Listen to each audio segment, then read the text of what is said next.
Hello, I'm Poppy, an aspiring first assistant director and producer. In this video essay, I'm going to try to explain how to be more professional on set as a first assistant director. I'll do this by explaining my research into set etiquette and language, including how to properly use a walkie-talkie, as well as the day-to-day role of the AD, focusing on who they interact with throughout the filmmaking process, going from pre-production to production. We will look into the different jobs of an AD as this video progresses. What is a first AD? First assistant director is, to put it simply, the one in charge of set. While the director is in charge of everything happening on screen, the first AD oversees everything happening behind it. Liz Jill uses the metaphor of a ship when explaining what an assistant director is. If the director was the captain, they're choosing where to go, but the assistant director is the first mate, and they make sure you get to your location on time by working with the crew to be as safe and efficient as possible. How do you become a first assistant director? Like with all jobs in the film industry, there are a few different paths to get the role of a first AD. However, the most trodden path starts you as a runner or production assistant, PA, before moving up to a third assistant director that normally works closely with the first AD to help coordinate actors and crowd control. The next jump up is to second assistant director, where you oversee most of the paperwork and coordination on set. This involves communicating with locations and working out the order of filming. You would make the call sheets for everyone on set, both cast and crew. Here is an example of a call sheet I made for a short film with both a small cast and crew. As you can see, it lists things like who's needed and when, as well as roughly what pages of the script you are shooting and who's needed on each page. The closest hospital also tends to be listed on the call sheet, as the assistant director department are the ones in charge of health and safety on set.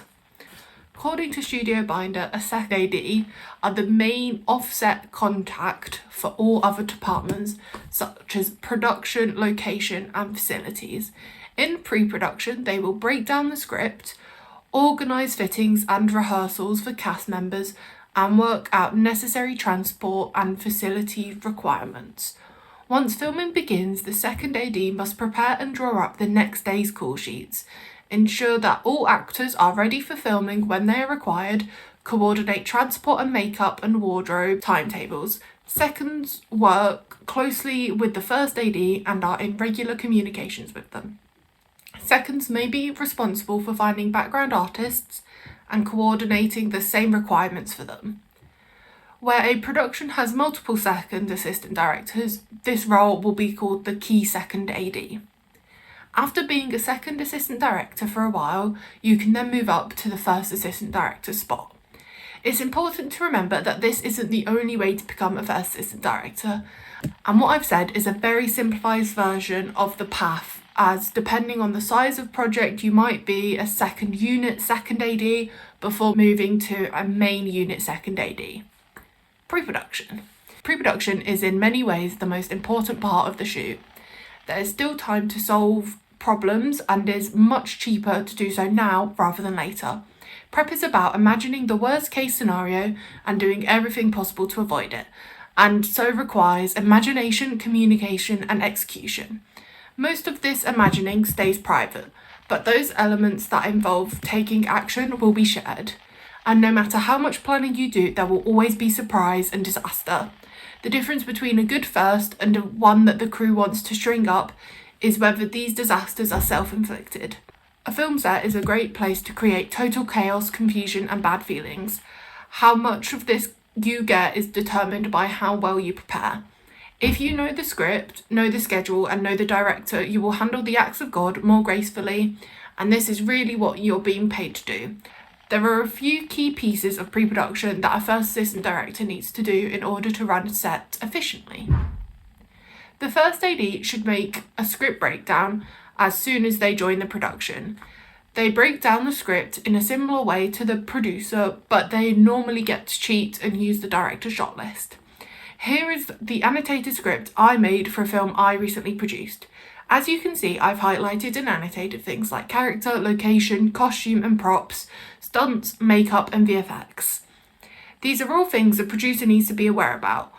While you may not think it, all of these things are also crucial to you as a first assistant director, as you need to understand not only where each scene is and who's in it, but how long it might take to set up each scene and shot. However, your annotated script may look more like this. This is an example of an annotated script I did when I was first assistant director on a short film. As you can see, my annotation was more focused on timings and setups rather than broader logistics. You don't have to know everything at this point in the pre-production. A lot of your annotation can just be notes to ask how certain elements are going to happen. Everyone has different methods of script breakdown. While I find it easier to put all my questions on the script to then answer when I know it, others may prefer to just have a page of notes with the corresponding page number.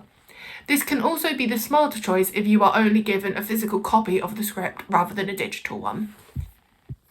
It is crucial to know if the script is locked before you start your breakdown. According to Liz Jill, you need to make sure the script is locked because even though it doesn't matter to you if the director changes the stage directions or a line here or there, you need to know if there's going to be more scenes added to the script that you will have to account for. Okay, so you have your annotated script. It's time for your script breakdown. Normally on professional sets, you would do this on Movie Magic, but in this instance, I'm going to go through what you need to consider. First, scene number, interior, exterior, setting, and day or night. This is all easy, but let's make sure we take care with this as this can lead to easily avoidable mistakes further down the line. You also need to note the page number. In the industry, pages are divided into eighths. So for example, if you're breaking down scene 5, an outdoor night shoot on a beach that starts halfway down page 8, you would put scene 5, exterior, night, beach, 8 and 4/8. Next is a brief synopsis of the scene. This needs to be brief, such as Tom punches Jerry. Units should be specified if there's more than one. If it's part of a sequence, such as flashback or montage, location of filming once you know it, any comments you have, elements such as cars in the background, cast and extras, who's in the scene, stunts, props, wardrobe. Here is an example of what a script breakdown looks like on Blackmagic. A first assistant director does the shooting schedule. Like a call sheet, the shooting schedule tells you what time people are expected on set, but it's more descriptive of the days planned. Here's an example of a simple shooting schedule I made when filming my short film Carnival. As you can see, I've factored in time for actors to get hair and makeup sorted. I've also mapped out what shots we are filming and how long we have to film each shot. The shooting schedule is important as it gives each day order, and it tells each department what we are doing for the day. Not all shooting schedules can be this simple, unfortunately. For example, this is a shooting schedule I made for a shoot when we had one day to film 4 different short films. As you can see, I've had to plan for a unit move and coordinate with different actors and extras so that we don't just have a load of people waiting around for us to film. According to Josie Connor, when making a shooting schedule, the easiest way to start is by sorting everything by location. Once that's done, move on to looking at who's in what scene and what props are needed. The day outer days are a crucial piece of pre-production that an AD is responsible for. According to Liz Jill, the day outer days, or DOOD, is an unwieldy term for a chart in grid form that shows how many days a given actor, vehicle or animal or any other element is required over the course of the schedule. The cast DOOD is the holy grail for the AD's production, casting and wardrobe. It's worth checking the cast DOOD after every version of your schedule. You'll immediately see if you have a character working one day on every week or at the very beginning and very end of the schedule, neither of which is ideal. And you'll start moving the strips around to improve these actors' spreads. You need to carefully number the cast, and this is a political act. At this point, you may or may not have deal memos from the coordinator, which may specify which cast number the cast members will be known by. There are occasions in which a certain actor, by virtue of their fame or clout or agent, will work only a few days on a project but will still be designated number 1. If there isn't a political issue, you have a number of choices as to how to number them. In Eve Light's The Complete Film Production Handbook, she relates the system that AD Lou Race uses to number cast. After the first 4 or 5, which are dictated by occurrence or billing. He uses 13 for a villain or comic relief character, round numbers such as 6, 8 and 9 for women, and straight numbers such as 7, 10 and 11 for men. He also keeps couples together. Mr. and Miss Smith would always be 16 and 17, for example. And members of a group such as free cafe workers or gangsters would also have consecutive numbers, so that if one is missing, it's obvious and can be checked to ensure that it's deliberate. In any case, you will lock all the cast numbers before you issue the first day out of days. Once you have issued your first schedule, never change these numbers again. They have gone out into the world, so you want to make sure these numbers are locked. Even if a character is deleted or added, these original numbers must remain the same, or a memo explaining the change must be issued with the next schedule. The most controversial aspect of the schedule is the cast DOOD. It will depend entirely where you are in the casting process as to whether this DOOD is shared with the casting directors or whether this information is retained. Either way, it's not your decision or something you need to have a view on. This is purely a production call. The producer will have the casting directors book actors on the basis of this document, and the first job is to ensure the actors' days are consolidated in the minimum amount of time. The AD should also complete a risk assessment close to filming, focusing on the day-to-day on-set hazards. It should look something like this. This is from a short film I produced and assistant directed. As you can see, I have gone over hazards, risks, group at risk, prevention, potential outcomes and likelihood of incidents, control measure and risk levels. Movie Magic is the industry standard for assistant directors in both the US and the UK, and has templates on it for all the paperwork I've talked about so far. Who do you talk to during pre-production? Unless you are joining a production late, according to Liz Jill, on any size production, the minimum amount of prep time for the first AD is 4 weeks per 6 weeks of shooting. This means once you've got your job, the first people you are going to interact with are the production office. According to Liz Jill, the size of the production department varies from project to project, but it will usually be your first point of contact with the show. Typically, through a call from a production manager, PM, or line producer, sometimes also called production supervisor, to check your availability. These titles are often interchangeable, and there may be one or the other or both. If you have both, the line producer will be overseeing bigger picture concerns, and the production manager will cover the day-to-day details of the shoot. Sometimes there may also be a unit manager who is occupied predominantly with the logistics of the operation, catering, parking, and the general overlap between the production and the logistics department, which impacts greatly on the ADs. Even if the coordinator is the kind who appears put upon, overworked and resentful of any and all requests, the ADs need to embrace the office as part of their team, including them in their information dissemination and appreciating their help, up to and including certain elements of the shoot. Most production information is distributed through the production office, and it's your job as a first to make sure information gets out smoothly.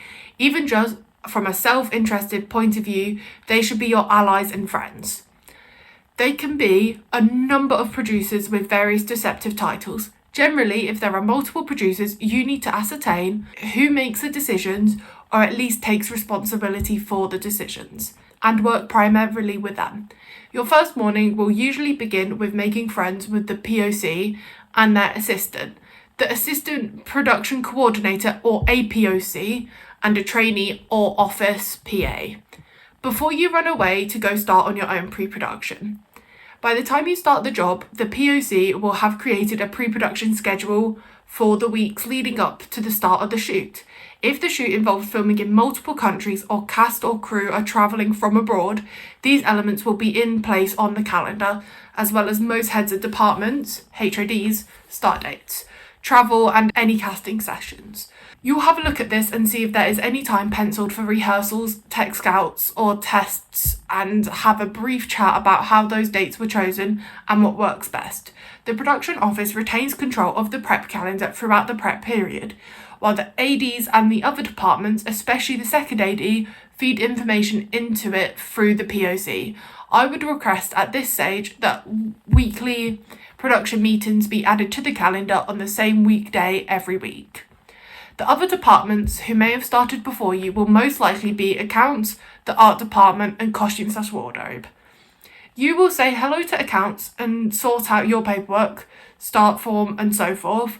You'll also visit the art department, where you will want to spend about 20 minutes meeting everyone and getting their general views on the possible challenges and solutions, and if possible, their experience thus far of the director. And wardrobe, depending on the size of the job and if it's period, they may already be working away. At this stage, you probably won't have much to discuss with costume beyond a social visit. Unless they've already met or worked with any of the cast, just letting these people all know you're on board is the first step in uniting departments that may be physically separated from each other. You should have a one-on-one meeting with the director during pre-production, ideally once you've done your script breakdown.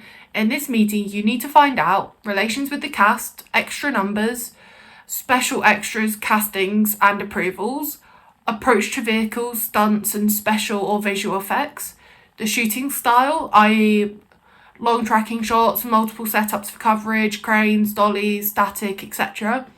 Agreement on elements to be tested on camera and in person, style of set, does he want it quiet, do they want it military, location, art department or wardrobe choices, information on familiarity with DP, cast, producer, script supervisor, etc., dietary, coffee and other preferences, previous experience and any pet peeves. After this meeting, you'll want to input all this information you've collected and share it with the PM, production office and any other relevant crew members. Do another trawl through the departments, locations, art department and production and costume if they're around, and collate any other info they may have for you. While you should meet everyone you possibly can, you should avoid talking to the actors and their agents about anything to do with details of the shoot, as they should all go through the producers, not you. Once you have at least a working draft of the shooting schedule, you should start holding production meetings with the director, producer and heads of departments. As a first, during prep, most of your contact and conversations will be with the art director, who is responsible for the scheduling of the art department's activities. The art director will advise you whether a plan is possible. For example, can a set be turned around, that is, redressed to appear in another time period or as another set altogether, or not? Can a location be painted or dressed in time? Do they need more time to build? All of these issues will be imparted by the art director. You will also need to engage with the prop master to ensure that the director gets to see everything that will be used on set before the shoot. The designer and art director should be informed of and invited to any show and tells, and will also have their own separate demonstrations to the director of any models, plans or photos that relate to set being built. It's important for the first to attend these meetings, as despite the fact that most of the talk may be about colour schemes or wallpaper, there may be a comment relating to whether a wall floats, that is movable, or whether a sink is practical, that is actually works, and that can have a bearing on the schedule or the scheduling of scenes during the day.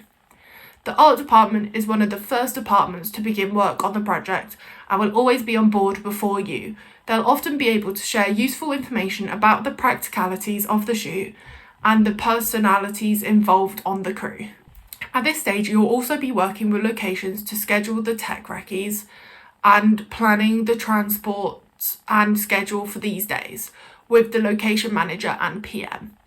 You want to ensure that the costume designer is getting enough information from the director to be able to work productively, and as with props, you want to facilitate the wardrobe department in terms of presenting their ideas as easily as possible, whether this be in the form of sketches, mood boards, or actual costumes. You also want to ensure that the production designer and costume designer are working in sync.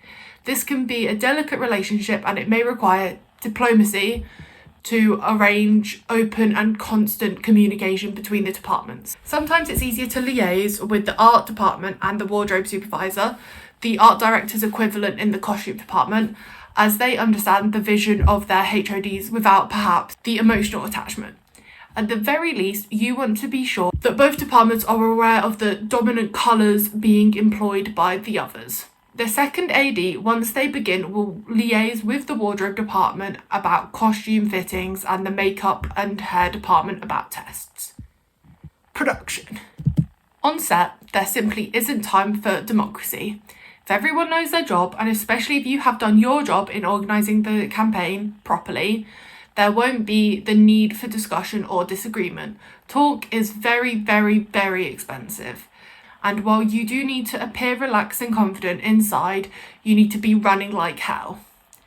Because you are the one in charge of set, you want to get there early. If the call time is at 7 a.m, both Josie Connor and Liz Jill recommend getting there before that, like 6 a.m.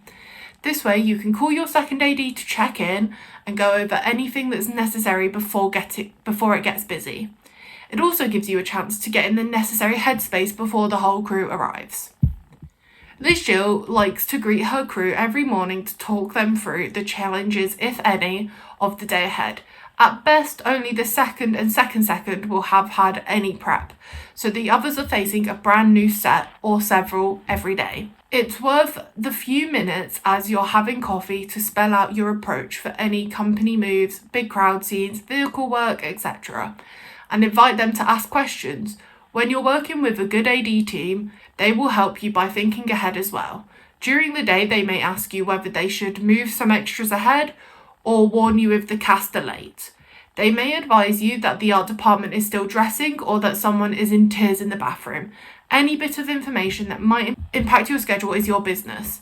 Depending on the size of the shoot, if the second is getting a large number of actors or stunt performers through the works, that is, wardrobe, makeup, hair, they may have an assistant or an additional second or a second. This assistant may be a daily, as in they work only on designated days, or a full-fledged member of the AD department. There may also be an additional PA, sometimes known as the base bunny, bringing breakfast to the actors, escorting them to makeup or hair, knocking on their trailer door to call them, etc. Once you've got your walkie and talk to your second AD, you should walk set about half an hour before call. This can help you identify any problems or potential problems of the day. You would do this walkthrough with your third AD. If you're filming somewhere dangerous or filming any stunts that day, your job as the first is to call a safety meeting with the crew and actors. This can be as short as 5 minutes, just to highlight any risks that may occur during the filming of the day. The first must ensure that no matter how long it takes, the total number of shots required to shoot the scene are agreed upon before the first shot is set up. Never mind shot. Once you know what the shots are, it's best to start with either the widest shot or the master, which is the longest in terms of time and might cover the whole scene. The wide shot and the master are often the same thing. There are occasions when the director might want to start with a close-up if it's a particularly emotional scene and they don't want to use up the actor's energy on the wides. But for any other reason, you should argue for the wide master first. It commits everyone to the continuity and has many additional side benefits. When you know the shots, you should communicate on channel 1 of your walkie how many shots there are and what you're starting with. This information is relevant to everyone. For example, if it's a wide, makeup has less work to do than if it's a close-up. But you'll need to have all the extras in the shot and background traffic held. The second AD needs to understand exactly what the shots are and which one you're doing, so they can report this information back to the PM, producers, and anyone else who isn't physically standing on the set. There is nothing worse for a producer than to ask the second, "Where are we now?" and the second not to know. It doesn't just make the second look bad, it makes you look like you're not communicating the information properly or the set is out of control. Either way, it's vital that everyone on and off set knows where you are exactly in the scene. If you should forget to announce it, or after 3 shots not announce that this 4th shot is, for example, the medium close reverse, the second or second should ask for the information. It's their responsibility to know it as much as your responsibility to share it. And this is part of the second or second being an active member of the team. It's standard practice on some shoots for the second to set up a group text or email system where every important juncture, completing a scene, breaking for lunch, etc., a message goes out to all concerned parties. It's a method Liz Jill likes to use as it's fast and thorough. Block, light, rehearse, shoot. It sounds so simple, but in fact, with all the multiple elements and personalities combining on a film set, it's very easy for things to descend into chaos. Block, light, rehearse, shoot. It's really straightforward in the same way that riding a unicycle or surfing is really straightforward in a book. When the waves start pounding, this mantra will become more valuable and you will understand why I'm repeating it so often. Block, light, rehearse, shoot. It could be like a tow line to a drowning thirst. Aside from block, light, rehearse, shoot, the most important focus for a good first AD is the future. You should always be thinking ahead to the next shot, the next scene, the next day. And that is almost always something you can be doing to get ahead, even while the camera is rolling. While the block, light, rehearse, shoot is going on, I'm constantly looking back at my timings on my slides. If I have allocated a half an hour per setup, where are we in relation to that now? What is the impact that we'll have on the next scene? Are there cast, extras, equipment, vehicles or crew that need to be advised or amended? Are all the required action props in position? Are the extras all present and rehearsed? Does sound need to put on a wireless mic? Is the set for the next scene open, dressed and lit? Can anything be done in advance to prepare it better? Does the next scene require extras, in which case the second AD, third AD, can go to the next set with the extras and rehearse them, leaving a PA with me on the set? Are there vehicles in the next scene? Are they dressed into position on the next location? Can the DOP release any of his or her electricians to pre-light the next set? What about the next location? Is it ready from an art department point of view? How is everyone else travelling? Do you have a convoy list or a head count for the lunch break or the unit move? Do locations have maps to hand out as soon as you break? Will you break for lunch on time? The list of possible things to check and double check is endless, and you need to be on top of all of them. Who do you talk to during production? Well, like I said previously, when you first arrive on set, you would go talk to your second AD, who should have arrived at the very least 45 minutes early to set.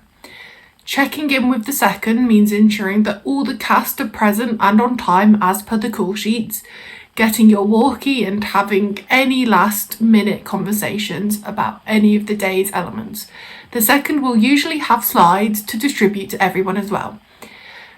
Reduced size copies of the day's scenes in call sheet order with the call sheet as the cover sheet. One of your team, generally the third AD, will distribute these to the crew who require them. Typically the director, DOP, focus puller, first AC, sound department and cast. Once you are done with your second AD, you and the third will have time to talk before you need to make your rounds with the HODs to update them on today's plans. Now it's time to talk to the director and DOP. Let them know what scene we're filming and how much time they have. Let them work out the shot list, then communicate to the whole crew what shot we're filming first and start setting it up. Let's have a look at some set lingo. Okay, so you're ready to start filming. This may be what you say.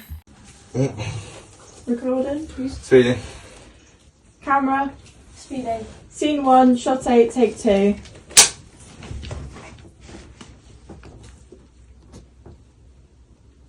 Set. Action.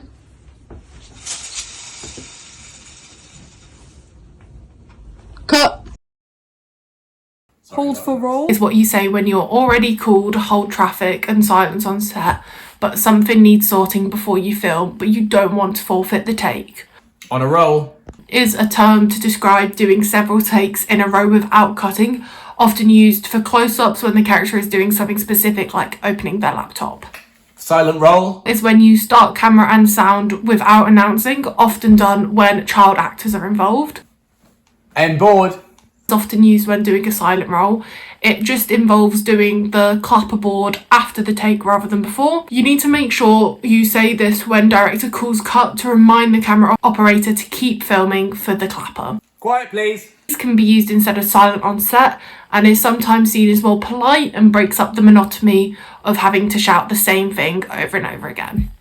Turning over. It means rolling, so different sets and different people use different variations of the same words. Settle. can be a bit obnoxious, so be careful when using it, but it's often used after calling silence and it refers to the crew still moving about or objects needing to be still. Sometimes it means you're rolling but not saying action while waiting for something or someone to settle, so it's good practice to say stand by or settle to indicate to the crew that you haven't just forgotten to say action. You should treat the camera like a loaded gun and never stand in front of it unless you are standing in for an actor.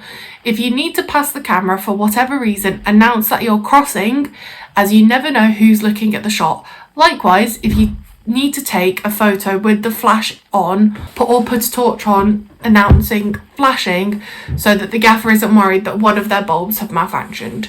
The Abbey Singer means the second to last shot of the day. Despite popular belief that it originated with Abby rapping all the extras only to discover there was another shot, it's actually based on legendary first AD singer's practice of getting the gear wrapped and moving for the next scene while the last setup is happening. In his day, shooting multiple episodes of TV meant moving to the next stage for another show, which is good practice. In any case, if you tell the crew it's the Abbey, they know what you mean. Martini, or Guinness if you're in Ireland, is the last shot of the day. When you get to this point, it's important not to shout it to everyone, as this can distract crew and cast members, but you should announce it to the heads of departments so they can start packing up equipment that's no longer needed, and you can start sending people home that are not in the final take of the day.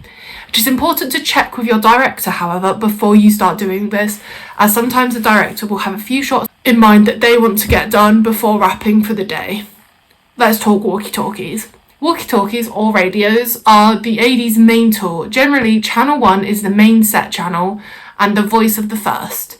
The only time anyone else speaks on channel 1 is to find someone else and ask them to go to another channel. And the only time the first should be talking on channel 1 is when imparting information that is relevant to the entire company. Rolling, action, cut, checking the gate, moving on, last shot of the scene, etc. According to Liz Jill, as a first assistant director, when you first put your earpiece in, you should call a walkie check, and someone will call back, Good check. This is a good practice as it means you always know what your walkie is on and working. Channel 2 is usually the AD's overflow channel. To talk to anyone on my team, I would say go to 2 on channel 1 and have the conversation on 2. That said, walkie-talk should be brief and to the point, otherwise you should have used a phone. It can also lead to misunderstandings, as walkies can sometimes be difficult to listen to for extended periods of time. You should make sure not to yap over the walkie-talkies, as lots of people on set use them, especially on bigger sets when you have upwards of 13 channels. It can get on people's nerves and hinder process on set, so it's important to keep things brief for the sake of efficiency and professionalism. To talk to someone on a walkie-talkie, you say into channel 1, name, come in please. They will reply, go for name. Walkie communication should always be in very short sentences, preferably yes/no questions, and end with Back to 1. indicating that the conversation is over and reminding you both not to forget to switch back.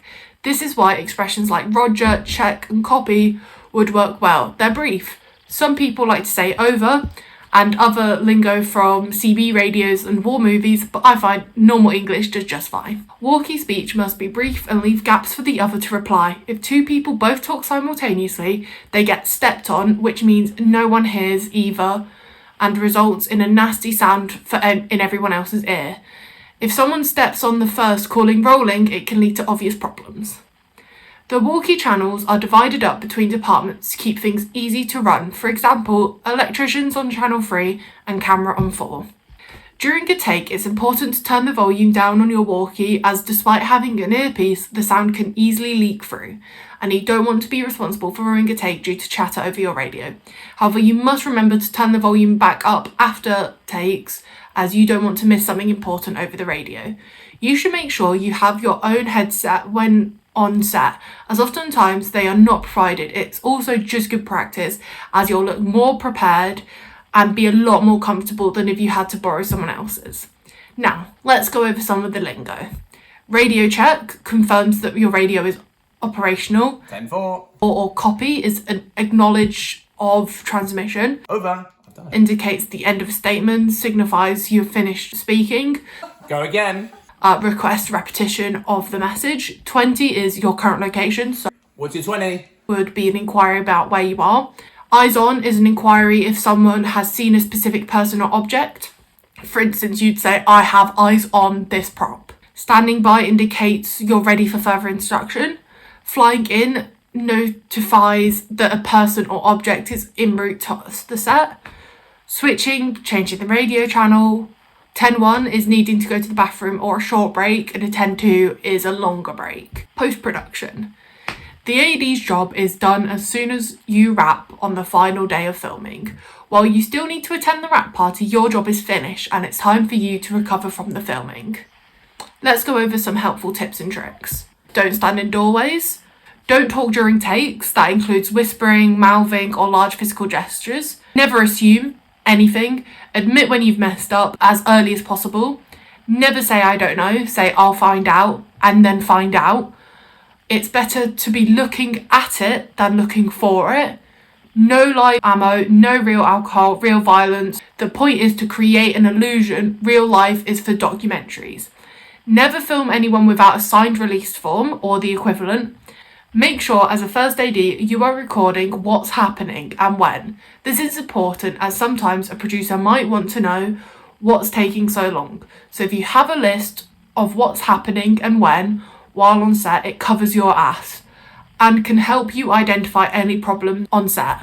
Oftentimes on set, people just need someone to rant to. They don't need you to solve everything, and while yes, a lot of times they do need specific help on something, you will find more often than not, you just being there and listening can be just as important as giving a solution. During my interview with Josie Connor, she said that often when filming, people will come to you to complain. When this happens, you can ask if what they want to say is important and needs sorting right away, or if it can wait for the break. This way, you're not ignoring your crew, but you are keeping the set moving. It's good to get an understanding of how your director works best. I've worked with some that need a few extra minutes at the start of a shoot before they get into the swing of things, some that work better under pressure, and some that preferred a more leisurely pace to a shoot. No matter who you work with, you should always try to give them options instead of steamrolling over them. Obviously, you have to be thinking about what's next, but that's your job, not the director's. So giving them the choice, such as we can spend another 10 minutes on this shot, but it means you'll have only 20 minutes each for the next 2 shots. This is important as it's the director's vision, not yours, and they'll know best what they want to prioritise. The most important part of being an assistant director is to always appear calm. You are the one that sets the tone on set, so if you appear stressed, the crew will pick up on that and start to panic. To conclude, to prevent a mutiny on set, it's your job to preemptively mitigate potential problems and keep the ship running as smoothly as possible. Different first ADs have their own specific script and language that you will develop over time, but they are all similar and mean the same thing on set. Part of your job is talking to everyone and knowing what's happening with who and at all times while on set. Being a first AD isn't for everyone, but there are different scales of AD. In this video essay, I've described the role of an AD on a bigger budget film. However, everything I've gone over can be related to lower budget short films and high-end TV.